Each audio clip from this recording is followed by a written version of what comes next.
प्रणाम, नमस्कार, वंदे मातरम। मेरे प्यारे भाई बहन, मैं आपको साहब श्री की वाणी सुनाऊंगा जो 2 दिन पहले साहब श्री की चर्चा हुई थी एफबी पेज पे। उससे पहले मैं एक आग्रह और निवेदन करूंगा कि मेरा एक और चैनल है जिस चैनल का नाम है Gajendra with RCM. Gajendra with RCM, जी बिल्कुल सही सुना आपने। उस चैनल पे भी आप सभी अपना प्यार बनाए आए और वहाँ जाने की वो हम क्या आपको दिखा रहे हैं। वो एक बिजनेस चैनल है। मैं एक बिजनेस शुरू किया हूँ जिसकी विषय में मैं वहाँ पर बताता हूँ। आपसे आग्रह है, फिर से निवेदन है कि आप सभी वहाँ आइए और अपना प्यार दीजिए, लाइक कीजिए, उस चैनल को सब्सक्राइब जरूर कीजिए और कमेंट में अपना विचार दिखना ना भूलिए। आइए अभी आपको लिए चलता हूँ मैं साहब श्री की चर्चा को सुनाने के लिए। उस चर्चा का मैं केवल अंश सुनाऊंगा क्योंकि उस अंश में मैंने जो जिज्ञासा किया था साहब श्री के द्वारा उसके विषय में हम सभी को समझाया गया है। और वो जिज्ञासा केवल मेरा ही नहीं है, बहुत से अधिकांश भाई बहनों की वो जिज्ञासा है कि आर्थिक अभाव में हम सभी अध्यात्म के साथ कैसे सामंजस्य स्थापित कर सकते हैं। तो वो जिज्ञासा बहुत ही मार्मिक है और बहुत ही प्रेरक है। ऐसे तो साहब श्री की वाणी एक एक शब्द, एक एक अक्षर हम लोगों के लिए दया है, हाँ, हम लोगों के लिए प्यार है, हम लोगों के लिए समझदारी है, हम लोगों के लिए प्रेरणा है। किन शब्दों में वर्णन करूं, मैं स्वयं समझ में नहीं आ रहा है। मेरे लिए तो ऐसा लगता है कि जैसे मरुस्थल में अचानक शीतल हवा बहने लगे और बरसात होने लगता है तो जो ठंडी का एहसास होता है, उस तरह से अपने आप को मैं शीतल महसूस कर रहा हूँ उस चर्चा को सुनने के बाद। आप सभी से आग्रह है कि उस चर्चा को सुने। और हाँ, पूरा चर्चा सुनने के लिए आपको जाना पड़ेगा यूट्यूब के चैनल पिनाक पे। आप सभी जाइए, पिनाक चैनल को सर्च कीजिए यूट्यूब पर और पूरी चर्चा साहब श्री का सुनिए। आइए, जो मैं सुनाने जा रहा हूँ साहब श्री की वाणी, उसे हम सभी सुनते हैं। भाई गजेंद्र जी हैं मधुबनी बिहार से। जब आर्थिक समस्याएं सामने आ जाती हैं तब व्यक्ति चाहकर भी आध्यात्मिक नहीं रह पाता। अभी जिस महामारी के समय से हम लोग गुजर रहे हैं, अधिकांश लोग इस स्थिति से अभी गुजर रहे हैं। तो इस अर्थाभाव और अध्यात्म के बीच सामंजस्य कैसे स्थापित करें? हर एक आदमी की जिंदगी में अर्थाभाव का दौर गुजरता है।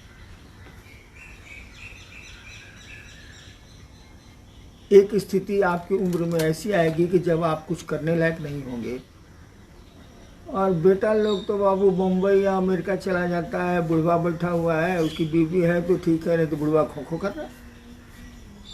अगर हम लोग की तरह सरकारी नौकर हैं आप तो 70,000 पेंशन मिल जाएगा तो चलिए रोजी रोटी चल जाएगी। वो भी हम सुना है कि साला बेटवा ले जाता है, पेंशन ले लेता है, अचार को केला बाप को थमा देता है कि जा तू खा। तो ये स्थिति तो आनी है, सबकी आती। आप कहीं भी चलें तो कुछ अच्छी सड़कें, कुछ खराब सड़कें मिलेंगी ही मिलेंगी। जिंदगी का यही हाल है। लेकिन शिव गुरु से जुड़ जाएंगे आप। कोई भी समस्या हो, वर्ष की समस्या हो, जागतिक समस्या हो या पारलौकिक समस्या हो, कोई भी समस्या हो, आप गुरु से विनती करिए, धीरे धीरे बेसिक नीड्स तो पूरे हो जाएंगे, मूलभूत आवश्यकताएं आपकी पूरी हो जाएंगी। अब फुटानी करना चाहते हैं तब तो भैया कोई उपाय नहीं, तब तो कोई उपाय नहीं। बेसिक नीड्स, भोजन चलेगा, कपड़े मिलेंगे, बच्चे खाएंगे, स्कूल जाने की जरूरत होगी तो स्कूल जाएंगे, पत्नी ठीक पहनेंगी वो। लेकिन आप कहिएगा साला सिल्क का कुर्ता पहनते, पैजामा झाड़ते निकलते, लोग देखता है कि हाँ भाई वह आ रहा है। ये नहीं हो, ये आपने कमाइए खाइए। जब व्यवस्था बिगड़ेगी तो फिर आप भी उसी तरह से फटी गंजी पर उतर जाइए। आपकी बात नहीं, मैं अपनी बात भी कर रहा हूँ। मैं दंडाधिकारी था, आपको मालूम है। 1987-88 की बात, पूरा 82 से लेके 88-90 तक मेरे बड़े पुत्र भी बोल रहे थे। ये उस समय थोड़े बच्चे थे लेकिन उनको याद होगा। 20-22 तारीख होते होते मेरी पत्नी कहती थी कि घर में घी नहीं है, पैसा भी नहीं है, आरती कैसे करें।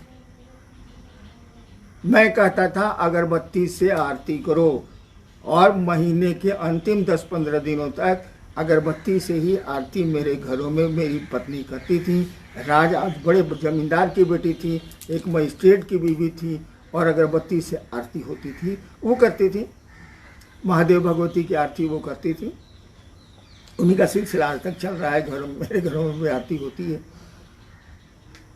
तो मैं डिप्टी कलेक्टर था, मैं दंडाधिकारी था, और 20 तारीख के बाद महादेव और भगवती की आरती करने के लिए अगरबत्ती 2 अगरबत्ती से आरती होती थी।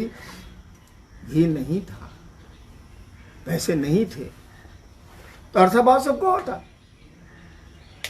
लेकिन शिव इसमें भी मदद करते हैं। वो किस चीज में मदद नहीं करते हैं, जुड़ के तो देखिए। बेसिक नीड्स की कमी नहीं होगी, मूलभूत आवश्यकताओं की कमी नहीं होगी। मैं गारंटी देता हूं, शिव काशी साईनाथ, फोटानी की गारंटी मैं नहीं दे सकता।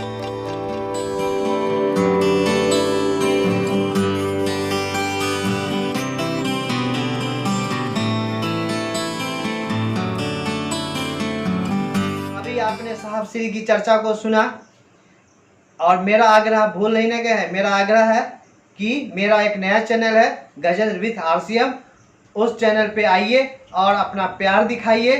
चैनल को लाइक कीजिए, सब्सक्राइब कीजिए और कमेंट में अपना विचार लिखना न भूलिए। तो चलिए फिर मिलते हैं अगले वीडियो में। अभी के लिए शुभ विदा।